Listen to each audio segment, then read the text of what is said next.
The White House forging ahead with its plan to erase $39 billion in student loans after a judge dismissed a lawsuit that was looking to block the plan. But how is the administration planning to pay for all of this when the U.S. deficit has already blown well past $1 trillion? Let's bring in our panel. Stephanie Kelton is the former Bernie Sanders Senior Economic Advisor and Stony Brook University Economic Professor.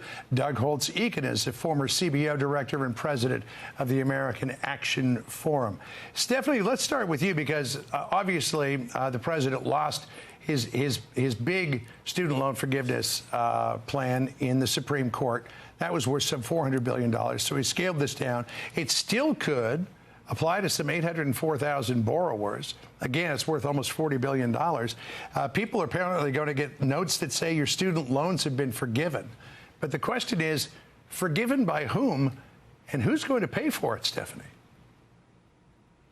Well, forgiven by the administration, by the Department of Education that has announced this program. And the answer to the who's going to pay for it question is really the same answer that we would give when we talk about tax cuts or anything else.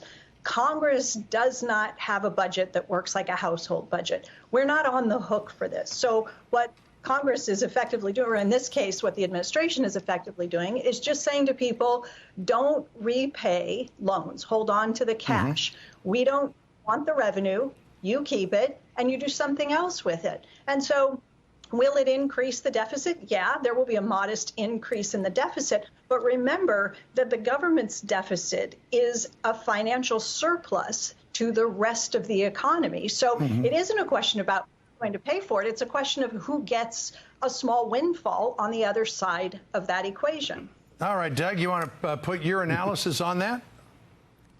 Yeah, the taxpayer is going to pay for it. That's pretty straightforward. And the problem with this forgiveness, like those other initiatives that have preceded it, is that at the end of the day, when you're done, the education of those individuals isn't any better. Their capability in the labor market isn't any better. Their lifetime earnings aren't improved. All you've done is create some inequities. They didn't have to pay. Other people just like them did. And reduce incentives in the future. People will now overborrow in the anticipation of a forgiveness program. So there's really no upside to this. And it's a mystery to me why the administration's obsessed with serial forgiveness programs. And what about this idea, too, Stephanie, that when you start forgiving federal student loans, you send a signal to the colleges out there that it's okay to keep increasing tuition to the degree that you are because, you know, come hell or high water, people are going to find a way to pay for it, even if taxpayers at large have to foot that bill.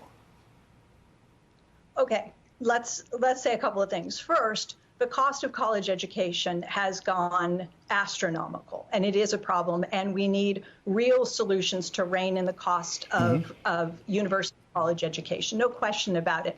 But this idea that the taxpayer is somehow on the hook for this is simply wrong. Unless there was an announcement that this legislation was coming out and this was going to be paired with increases in taxes, then we could talk about an additional burden on taxpayers. There's nothing like that here. This is a pure one-sided government saying to a small group of people, listen, in this case, there were some clerical errors. There were mistakes that were made. People who'd been making repayments didn't get credit for those repayments. This is about, in most instances, this is about trying to right a wrong. People were repaying loans. They didn't get credit. Things weren't kept track of properly. There were record-keeping errors. Some borrowers were put into forbearance inappropriately. And so, you know, people were trying to play by the rules and do the right thing, and the system failed on the back end. And so that's really what this move is about. All right, so you mentioned taxes, which brings me to this point. U.S. borrowing continues to move almost out of control. $1.6 trillion in deficit spending the first 10 months of fiscal year 23. That adds up to $5.3 billion a day. The fiscal year 23 deficit is 131% above where it was last year. Biden's plan to reduce the deficit is increase taxes, 25% minimum tax on the wealthiest Americans, 28% corporate tax rate. That's where he starts. So he's not planning, Doug, to spend less. He's just planning, you know, schemes to take in more money here. Is that the right thing to do when the economy is still struggling to recover? No, it's not a strategy that's going to produce sustained economic growth. I mean, believe it or not, you can look out there and find in the United States 15 states that have credit ratings better than the U.S. Treasury right now. Those same 15 states are the places that are the best places to do business. So if you want to have a good credit rating, if you want to be able to service your debts, you should have a strong underlying economy.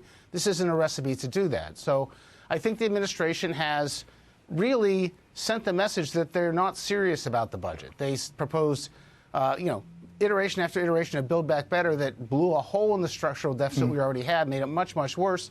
People recognize that. And so we need to turn the page, get serious about preserving the programs Americans depend on, get serious about Social Security, get serious about Medicare, and in the process, put a lid on the red ink that's flowing out of Washington. All right. Obviously, a lot to chew on between now and Election Day. Stephanie Kelton, good to have you on.